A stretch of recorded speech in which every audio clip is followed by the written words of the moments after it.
Hello and welcome to Reel on this Columbus holiday weekend. Next month, the Catholic Church around the world will begin a year-long celebration in honor of consecrated life. Thousands of men and women have dedicated their lives in service to God as priests, brothers, and women religious. Peggy Weber begins our program today with a profile of one of these people, Sister of Providence Mary Caritas Geary. As Peggy discovered, Sister Caritas, who recently turned 91, offers through her story a glimpse into the joy and surprises of religious life. Sister Caritas is a busy woman.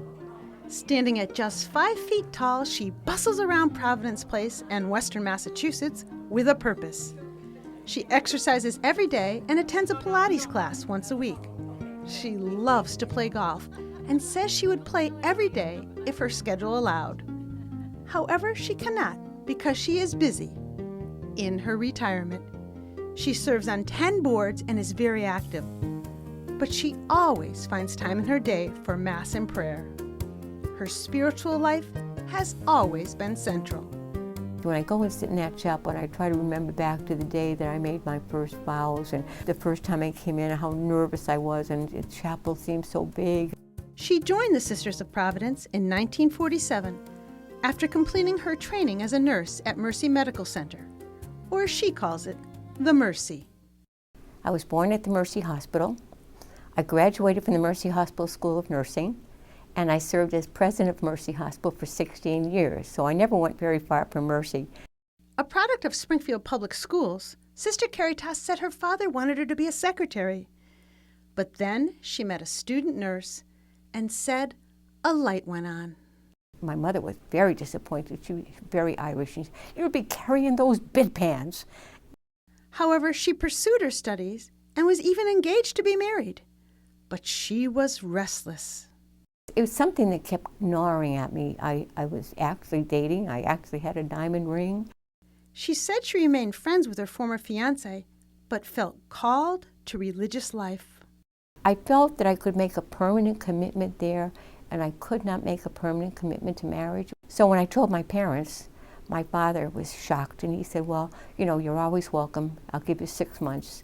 My mother just broke down and cried. She just couldn't believe it.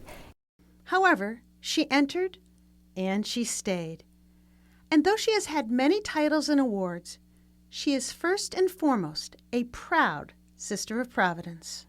My community has always supported me no matter what I've done. You know, there's nothing else in my life, nothing as important to me as my community. She recalls that the formation period had some very strict rules. Looking back at them, you don't know how you ever survived them because they were so ridiculous. However, she also kept the perfect silence most of the time. Sister Caritas is a bundle of energy. She says she has 2 speeds, stop and full speed ahead. In fact, this energy got her into a bit of a problem here when she came as a young nun to this mother house. She was bustling down the hall and was stopped and scolded for going too fast. And for 1 week, in fact, she had to carry a little wooden duck behind her that quacked. And if it quacked too fast, she knew she was in trouble. That was not unusual. That was the norm of the times. But can you imagine me doing that? I did it, and it didn't kill me. She said she had the grace of the moment and has always tried to embrace her role in her community and doing well wherever she was sent. For a while, it was serving as a nurse at St. Vincent's Hospital in Worcester. My claim to fame there was, when I got there, Bob Cousy had his appendix out. And of course, all the girls wanted to get in to see Bob Cousy. It was like a lineup. So I was assigned to take care of Bob Cousy. He was my patient. But not only did I have to care for him as a patient, I had to serve as police officer, keep anybody out of the room. At barely 5 feet, Sister Caritas has stood tall and taken charge of whatever she was given as an assignment. She worked as the administrative dietitian at Providence Hospital, and then she was asked to become the administrator of St. Luke's Hospital in Pittsfield. I always talk about never being prepared for any job that I've been asked to do. So, story of my life. She presided over the merger of St. Luke's with Pittsfield General to form Berkshire Medical Center. And then another very important job came along. She was elected Superior General of the Sisters of Providence and helped lead and guide her community from 1969 to 1977. Then it was on to another leadership position, the President of Mercy Medical Center. For 16 years she served there and helped establish the first surgery center in the United States, helped start the first hospitalist program in the country, and laid the groundwork for the center's oncology unit, which now bears her name.